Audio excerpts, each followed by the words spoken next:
My mom cooks way better than yours. Some of us leaned back in our chairs while others sat up straight. There were 4 of us around the table, and it was loaded with fancy food. Usually we wouldn't have such an extravagant meal, but today we were dining with the in-laws, so it was a special occasion. Keith looked at me with a smug smile on his face, even as he ate. But this food was made by me, wasn't it? Your usual mistress's cooking is terrible, he remarked. My response spilled out, directed at Keith's comment. I glanced at my in-laws, trying to gauge their reactions. They looked puzzled, and the atmosphere in the room became tense. It felt like time stopped for a moment, and no one could move or speak, holding their forks in their hands. I realized there was no need to keep hiding. I didn't want to continue my relationship with Keith and his parents. I was the only one feeling this bitterness, but I was ready to fight back. I had planned to get back at Keith during today's gathering for a while now. That's why I had left our daughter with my parents. I didn't want her to witness this ugly side of me or be affected by it. My goal was to get revenge on Keith, and I was secretly pleased about it. My name is Rachel Davis. I'm 34 years old, and my daughter Nay just started elementary school. I'm your average housewife, living comfortably without any major troubles. Even though I have the means to live luxuriously, I'm not overly greedy. All I want is to be happy with my husband, Keith. On the surface, people might think we're a happy couple. But there's something that's been bothering me. Keith, who turned 39 this year, has been coming home late recently. It's been a norm for him to come home late since we got married. Keith works for a well-known company, and I know he's given important responsibilities. I assume there must be valid reasons for him not coming home early. I've always supported Keith and never accused him of anything, even though he deals with a lot of stress from work. He tries his best for our family, often planning trips for us on his days off. Despite the stress, we've never had arguments like other couples might. I've made up my mind to go somewhere tomorrow. I apologize for springing this on you suddenly. It's okay. I understand your situation with your husband. So what exactly do you need me to look into? Timothy asked as we sat on opposite couches, lost in thought. He spread some documents on the glass table in front of me. We have a plan to gather evidence through photos and our staff getting close to your husband, Timothy explained carefully, outlining the details of the plan. If that's the case, I'm on board with this option, I said, pointing to the plan written in the documents and nodding in agreement. At the moment, I was in the city, having visited a detective agency located in a back alley not far from downtown. Timothy Rogers, the detective assigned to my case, sat across from me, dressed in a black suit. Since yesterday, I couldn't shake off the suspicion that Keith might be cheating on me. Turning to a professional detective seemed like the best option. I didn't want to discuss my doubts about my husband with just anyone. But the urge to uncover the truth was stronger, so I explained the events leading up to this point. What does your husband do for work? Timothy inquired. He holds a managerial position in sales at a major corporation, I replied cautiously. He's like a department head. Understood. I won't ask for the company's name right now, Timothy assured me. I don't want to involve unnecessary people in this matter. That's appreciated, I responded. Typically, he works at the sales branch. If he works there, I'd like to know the company's name, Timothy requested. I'll tell you, but please promise not to tell anyone else, I said nervously, grabbing a pen and quickly jotting down the name on a notepad. This company is quite prominent, isn't it? Timothy remarked.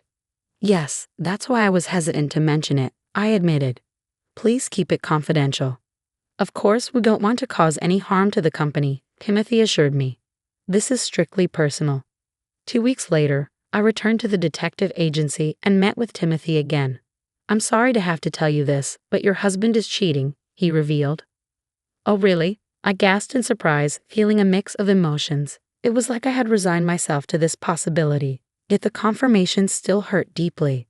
Despite the pain, I felt a sense of duty to accept the truth. Despite the whirlwind of emotions inside me, I managed to keep a composed facade. What's your next move? Do you want to continue the investigation further? Timothy asked. Yes, please. I want to dig deeper, I replied, even though my heart felt heavy. So, we'll need to get more involved. Are you sure about that? Timothy questioned. Yes, I am. I affirmed, though I felt like my heart was sinking into darkness. I wanted to uncover the truth, no matter how painful it might be. At this point, the affair is confirmed, Timothy confirmed. And there were times when your husband stayed with the woman he was having the affair with, not just for work reasons. His words ignited anger within me, but I pushed it down, focusing on the task at hand. Do you want to see the photographic evidence now or later? Timothy asked. Show it to me, I requested, my voice trembling. Timothy handed me a photo from a brown envelope. As I looked at it, I saw Keith entering his mistress's house. The woman seemed to be around my age, but she appeared younger and more attractive. Keith looked happier with her than he did with me. My daughter Naomi's earlier observation wasn't a lie. She was only in first grade, and I didn't want to disrupt her life with a divorce. But I couldn't stay with a cheating husband either. If the affair affected Naomi negatively, it would be too late. Suppressing my pain, I made a decision. I need as much information as you can provide, I told Timothy. All right then, we'll proceed with the investigation for about 2 months. Is that okay with you? Timothy asked. Yes, I have enough money for it. Please, I need you to do this, I said firmly, meeting Timothy's gaze. But suddenly, a voice interrupted us. Hey, don't you go making decisions on your own. All you do is lie, the voice accused. No, it's the truth, I replied firmly, ready to face whatever came next. Now that I'm at Keith's parents' house without Naomi, I can fully respond to Keith's accusations. I haven't lied or deceived my parents-in-law, so why should I hide the truth? Besides, there's no benefit for me in doing so. A few days before coming here, I received a report from Timothy confirming that the investigation was completed. All the information from the detective was in the bag next to me. Keith can't deny it, and once the evidence is presented, his parents should understand. But I needed to be cautious. Knowing Keith's tendency to deceive, I decided to reveal the truth to his parents while observing the situation. You're crazy. My son would never cheat. You just keep lying, Keith's father exclaimed, his voice echoing inside the room. Just moments ago, we were having a pleasant conversation, but a minor disagreement between Keith and me escalated the situation, making the atmosphere tense. I had only mentioned that Keith hadn't been coming home for the past 6 months, but he immediately got defensive and accused me of lying. It was me who triggered this, but my resentment towards my husband ran deep. I had come to this gathering with feelings of revenge. According to my son, you can't even manage household chores properly. You're just at home and yet you don't do anything, Keith's mother chimed in, echoing her son's accusations. That's a misunderstanding, I replied firmly, pushing down my feelings and locking eyes with Keith's father, even though his expression was intimidating. Your son is lying. Misunderstanding? Are you suggesting my son is lying? Keith's father challenged. Yes, I continued speaking, determined to stand my ground. That's ridiculous. My son is a light. I've always provided him with a good education and quality meals. Moreover, I've taught him to be respectful and not to be a bother to others. Do you think someone like him would cheat? It's impossible. But Keith's father stubbornly refused to acknowledge what his son had done. Perhaps it was his lack of knowledge about the situation that made him unwilling to accept the truth. But Robert's demeanor grew increasingly tense. I was just about to present the evidence when Susan, who had always been kind to me, spoke up. I used to trust you, but after this incident, I just can't anymore, she said, her tone filled with disappointment. Susan had been kind to me since I arrived early at their home today. She had even recommended Keith to marry me. Susan and my mother were old friends, so her kindness was expected. However, now she looked at me with suspicion, as if I were a criminal. If things are really that bad, we might have to consider divorce, Susan suggested, almost sighing. I didn't want to bring up divorce. Our family runs a well-known company, and if people find out that someone like me is Keith's wife, it could tarnish our reputation. In about 10 years, Keith will become the CEO, and then we won't be able to ignore it anymore. Susan continued, her expression apologetic. And she can't even cook properly for me. That's not true, Keith interjected, defending his mother's accusation. Your cooking tastes bad. In the room where the 4 of us were, Keith arrogantly picked up his fork and began eating. His attitude irritated me even more. Actually, my mom's cooking is way better than yours, Keith laughed, trying to provoke me. But that was made by me though, isn't it?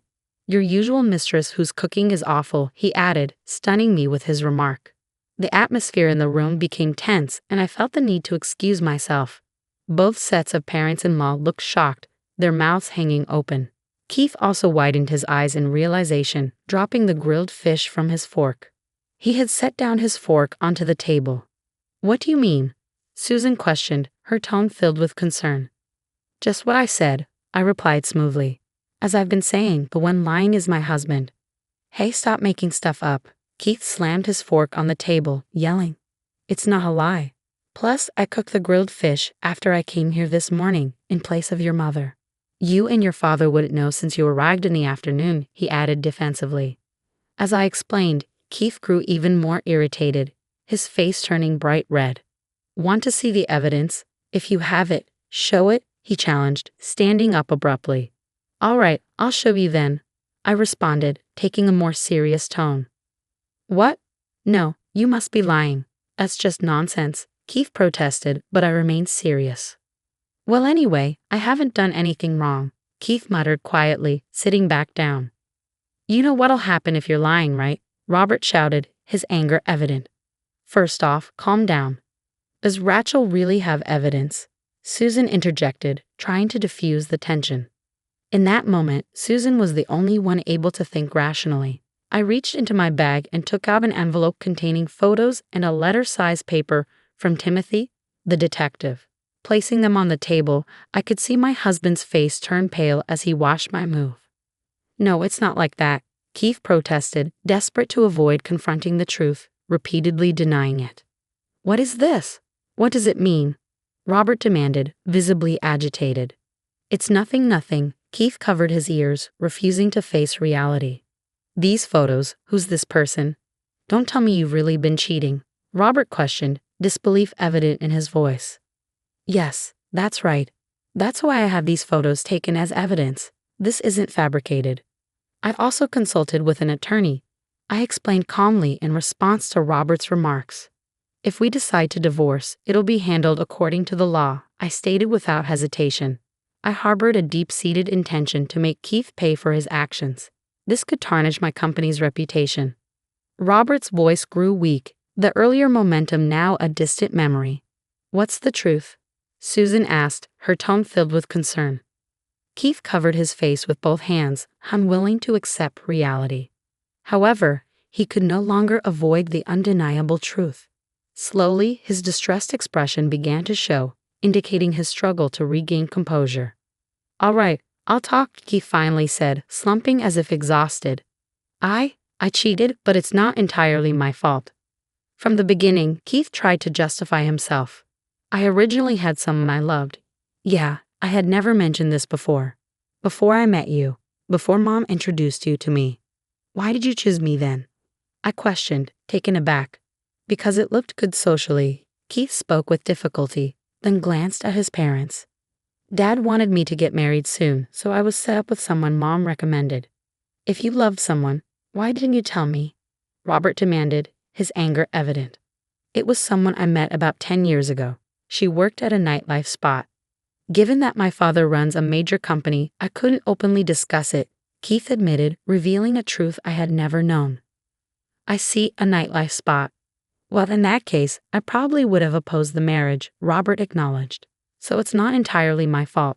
Actually, I wanted to marry her, Keith confessed, shocking me. We'd lived together for several years, even had a child, but all this time, Keith never truly loved me, I realized, feeling the weight of his words hit me hard.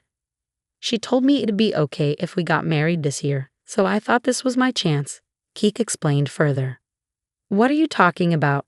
Chance for what? Susan asked, her confusion evident. It was my last shot at marrying her. Plus, I thought if I badmouthed Rachel, Dad and Mom would agree to our divorce. Keith admitted, his frustration evident. I'm sick of it all. The societal expectations and all that. I just want to live a simple life. I'd rather spend my life with that woman than with our family. A pang of sympathy washed over me as I realized Keith had been carrying the weight of stress for our family all these years. However, it dawned on me that our relationship was merely a facade for him. When I realized that our relationship lacked genuine love and was merely for appearances, it became increasingly painful. What are you going to do about your marriage? Susan asked, breaking the tense silence. I'm going to get a divorce, I replied firmly. Do you have any idea how much money I've spent on you? Robert's anger flared. Hey, stop it. Are you taking his side now? Susan interjected, trying to diffuse the tension. We've never heard his true feelings before. He's always followed our advice and did the right thing even back in his college days. What about my business? I won't accept it unless he marries someone suitable, Robert declared, his fury toward Keith showing no signs of abating. I'm sorry, Keith's voice quivered in pain. Just saying sorry won't cut it, Robert retorted sternly. But don't you think it's enough that he's finally been honest with us? Susan intervened, gently prodding Robert to calm down emotionally. I'm getting a divorce, so I'll be taking over my company. What is your answer? Robert asked Keith with an angry expression. I can't take it over anymore, Keith admitted. I see. Are you prepared to take full responsibility? Robert questioned, seeking confirmation. It might be tough, but I'll figure something out, Keith replied. Do as you please. I won't say a thing. From today, you're no longer part of this family. Remember that, Robert declared, leaving the dining table in disbelief. I'm truly sorry, Keith expressed deep regret to me, begging for forgiveness. But no matter the circumstances, I couldn't forgive Keith for upending my life. I was set on getting a divorce and planned to seek child support. Otherwise, I wouldn't be able to suppress my feelings of resentment. I called the attorney I had spoken with earlier that day, and the divorce proceedings with Keith began the next day. A few months have passed since then, and although I can't live as comfortably as before, I believe my life has improved. I feel better about my current situation. Mom, I'm off. Be careful, honey, I called out as Naomi headed off to school. Now in the second grade, she was growing up fast. As a single mom, I had to start working again. But it was still better than living with Keith, who had no love for us. After ensuring Naomi was safely off to school, I headed to work. The company I work for is managed by my father-in-law. I reconciled with my parents-in-law, and they've been a great support, helping me in various ways. Through their assistance, I was able to join my current company. However, I didn't know what had become of Keith after the divorce. He went to the person he had an affair with and never returned home. Keith had always had a decent amount of money, so the child support was paid promptly. Later on, through grapevine, I heard of someone resembling Keith wandering the streets at night alone, looking haggard with a pained expression. I didn't dwell on it. Whatever happened to a man who lost everything didn't matter to me now. My duty was to work hard for Naomi, letting go of the past. I took the first step into a new life.